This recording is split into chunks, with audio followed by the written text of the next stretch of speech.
Hey guys, CQHD here and welcome to my review of the AirPods Max. Last year December, silently on the Apple website, Apple didn't announce but reveal the AirPods Max.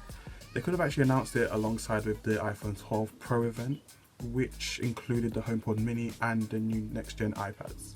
The AirPods Max is Apple's turn to play within the headphone market, especially after the AirPods Pro and the AirPods, but this time with premium audio and at a premium price. All that comes in the box are the AirPod Max, the smart case, which I just do not understand, and finally the Lightning to USB Type-C cable.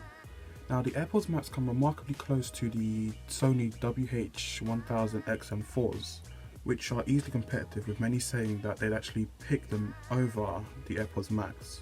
And this is just due to better sound and at a lower price point, which is actually still dropping till this day. Onto the design.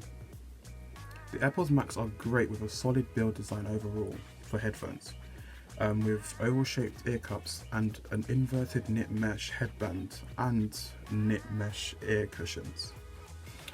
The designs of the headbands actually allow the AirPods Max to reduce on-head pressure, plus it has adjustable arms to fit the range of many head sizes. The AirPods Max come in 5 colours: silver, space grey, sky blue, pink and green, all with matching ear cups which can be mixed and matched, as Apple now sells them separately for those who'd like different type of style.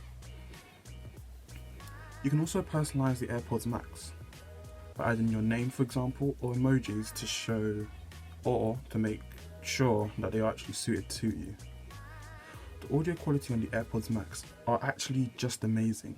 Solid based and leveled out correctly with active noise cancellation, transparency mode and spatial audio, and an adaptive EQ, which is all down to the 40mm Apple design dynamic drivers. Now, just like the AirPods and the AirPods Pro, the AirPods Max are built with 2 Apple H1 chips in each ear cup. This helps to provide high quality sound thanks to the 10 cores that power the computational audio, which also allows a seamless pairing experience with your iPhone.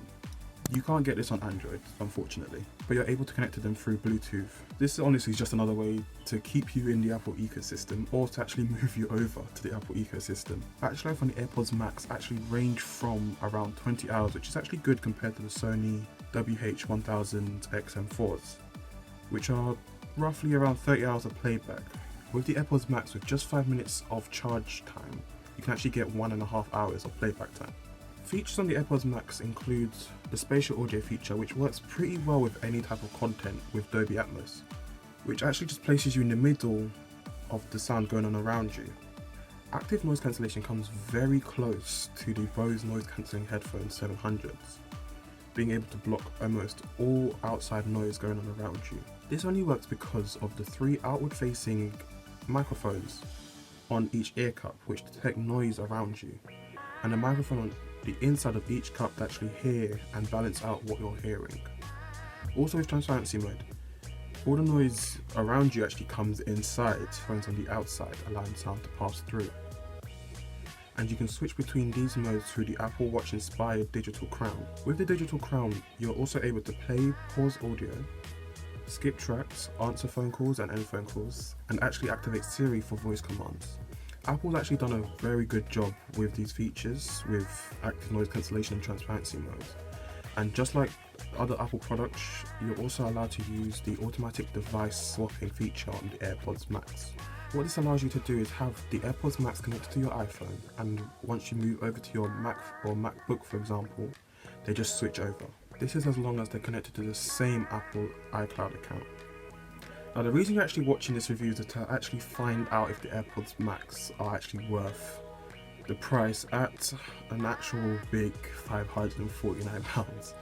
These are the reasons to actually buy the AirPods Max. They have literally unbelievable audio performance, fantastic user features, amazing features for iOS devices, and great noise cancellation.